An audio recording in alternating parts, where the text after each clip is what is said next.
నమస్తే అండి అందరికీ. గత కొద్ది రోజులుగా రెవెన్యూ అంశాల మీద, భూముల మీద మాట్లాడుతున్నాను. ఇంకా చాలా అంశాలు ఉన్నాయి, మాట్లాడుతూనే ఉందాం. సాధారణ పౌడికి అర్థమయ్యే భాషలోనే మాట్లాడే ప్రయత్నం చేస్తున్నా. ముఖ్యంగా తెలంగాణ భాషలో ఒక బుక్కిష్ లాంగ్వేజ్లో మాట్లాడుతున్నా. చాలామందికి రీచ్ అవుతుందని నేను అనుకుంటున్నాను. అర్థమైన వాళ్ళందరూ కూడా దయచేసి లైక్ చేస్తూ, షేర్ చేసి తప్పకుండా సబ్స్క్రైబ్ చేయాలని కోరుకుంటున్నాను. అంతవరకైతే రిక్వెస్ట్ చేస్తాను. ఈజీగా అర్థం కావడానికి ఇప్పుడు ఈ అంశం కూడా రెవెన్యూ రిలేటెడ్ అంశమేనండి. భూగర్భ జలాలు. మనిషి అన్నప్పుడు భూమి ఉంటుంది, భూమితో నీళ్ళు ఉంటాయి. భూమిని మనం తయారు చేసిందిగా నీళ్ళు కూడా మనం తయారు చేయం కదా. గాలిని తయారు చేయమని, నీరుని తయారు చేయలేము, భూమిని తయారు చేయలేము. అది ప్రకృతి సంపద అట్లా ఉంటుంది.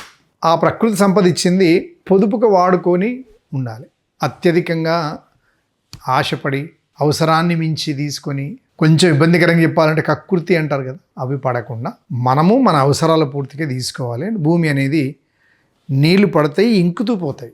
పొరలు ఉంటుంది భూమి, లేయర్స్. ఒక్కొక్క ఏరియాలో ఒక్కొక్క లేయర్లో అట్లా నిలబడిపోతూ ఉంటుంది నీళ్ళు. ఇప్పుడు ఒక 50 ఏళ్ళు, 60, 70 ఏళ్ల క్రితం పోతే ఈవెన్ 200 గజాల ఇంట్లో కూడా ఒక మూలకు మనము బావి తవ్వుకుందరు. బావి తవ్వి మంచి పైన సిమెంట్తో కట్టి ఒకసారి భూమి కట్టుకుంటే అట్లే ఉందరు, లేకపోతే రాళ్ళతో కట్టుకుందరు. నీళ్ళు ఊరుతుండే, బొక్కనేస్తుంటే తాడు, దానికి ఒక గిర్క, పక్కపండి బకెట్, ఆనే బట్టల వినుడు, ఇల్లు సరిపోతుంది. చాలామందికి ఉండే అట్లా.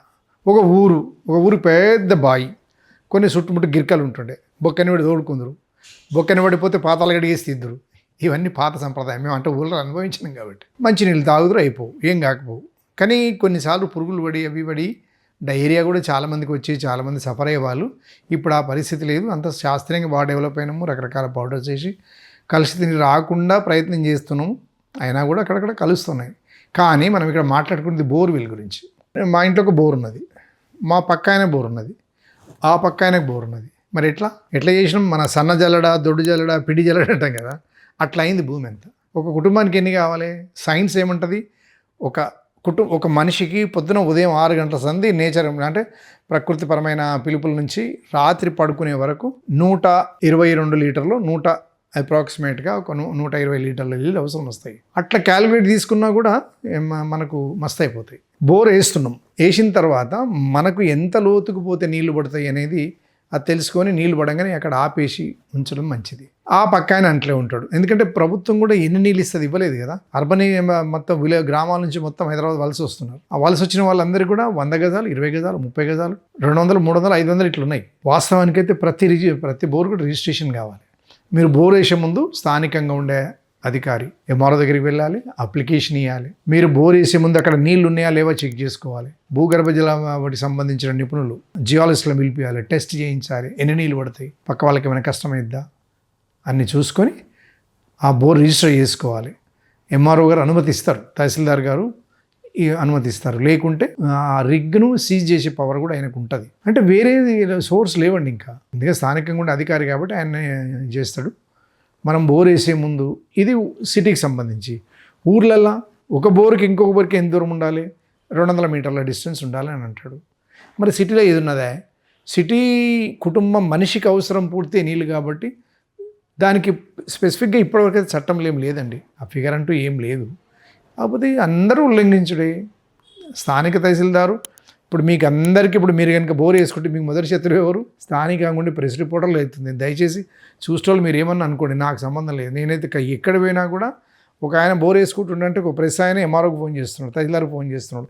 ఇక్కడ బోర్ ఏం చేస్తున్నారంటే ఆయన కూడా ఏం పవర్స్, ఆపే పవర్స్ కూడా ఆయనకి ఏం డెలిగేట్ చేయలేదు. రిజిస్టర్ చేసుకోమన్నారు, పర్మిషన్ తీసుకోమన్నారు. మరి నీళ్ళు ఉన్నాయా లేదు ఎవరు చెప్పాలి? అప్లికేషన్ ఇస్తాడు, కొంత ఫీజు కట్టమంటున్నారు, ఏమీ లేదు. కాబట్టి దయచేసి బోర్ వేసుకునే వాళ్ళు తప్పకుండా బోర్ రిగ్ కూడా రిజిస్ట్రేషన్ చేసుకోవాలి. నేను ఇక్కడ ఫలానా జాగాలో బోర్ వేస్తున్నా అని చెప్పి ఇన్ఫామ్ చేయాలి.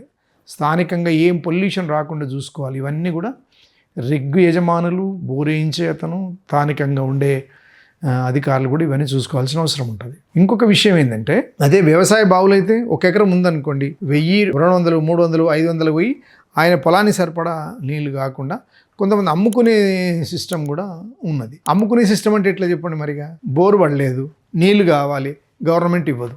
నీళ్ళైతే కావాలి కదా మనిషికి. ఒక దినమంతా కరెంట్ లేకున్నా కూడా నడిపించుకోవచ్చు. ఒక 2 గంటలు ఇంట్లో నీళ్ళు లేకుండా ఉండలేమండి. ఇది ఒక ప్రకృతిపరమైన ఇది అన్నట్టు. ఇంకొకటి ఏంటంటే ఎప్పుడైనా సరే బోర్ వేయాలనుకున్నప్పుడు దానికి ఏమని పేరు పెట్టినట్టు ఎన్ఓసి తీసుకోవాలి, no objection certificate from tahsildar. Ground water authority నుంచి కూడా, అంటే తహసీల్దార్కి తెలియదు కదా ఆడ గ్రౌండ్లో నీళ్ళు ఉన్నాయి లేనికేం తెలుస్తుంది.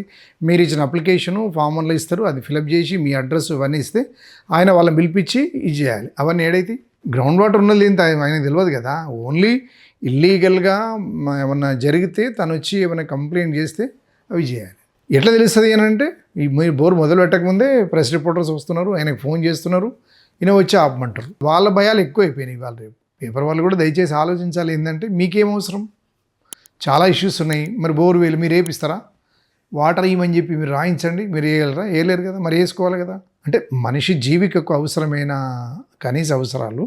ఇంకా పౌరుల బాధ్యత ఏంటంటే నీళ్లు పోయిన వాడటం కాదు, మీరు వాడగా మిగిలినవి మీరు వాడుతూ ఉన్నటువంటి వాటరు మీ మూలలో ఒక పెద్ద పిట్ తవ్వాలి. ఏమంటారు, ఇంకుడు గుంత అంటాం తెలుగులో. వాటర్ హార్వెస్టింగ్ ఇవన్నీ రావాలి. చట్టం వాల్టా యాక్ట్ అని ఒకటి ఉన్నది. ఆ చట్టం ప్రకారంగా మీరు ఇంకుడు గుంత తవ్వుతూనే మీకు పర్మిషన్ ఇవ్వాలి. కాబట్టి ప్రజలుగా పౌరులుగా మనం అందరం కూడా గ్రౌండ్ వాటర్ను కాపాడుకోవాల్సిన అవసరం ఉన్నది. ఒకవేళ గ్రౌండ్ వాటర్ మొత్తం పోతే కూడా భూమి పొరలు దిగి భూకంపాలు వచ్చే ఆస్కారంగా ఉంటుంది. కాబట్టి జాగ్రత్తగా నీళ్లు వాడుకోవటం. ఒక మగ్గడి నీళ్ళు సరిపోతాయండి మొహం కడుక్కోవడానికి. ఆన్ చేస్తాం, నీళ్ళు పోతా ఉంటే మొహం కడుగుతూనే ఉంటాం. బాధ్యతలు ఎంతనమాట.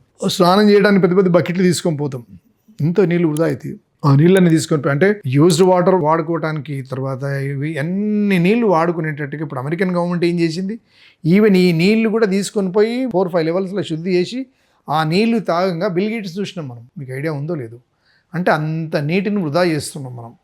మన భారతదేశం 140 కోట్ల మంది ప్రజలకు నీళ్ళు అందివ్వాలంటే ఎంతో వాటర్ సముద్రంలో కలిసిపోయినప్పటికీ మనకు నీళ్ళకు బాగా ఇబ్బంది అవుతుంది. ఆడికైనా కూడా మనకు నీళ్ళు పర్వాలేదు.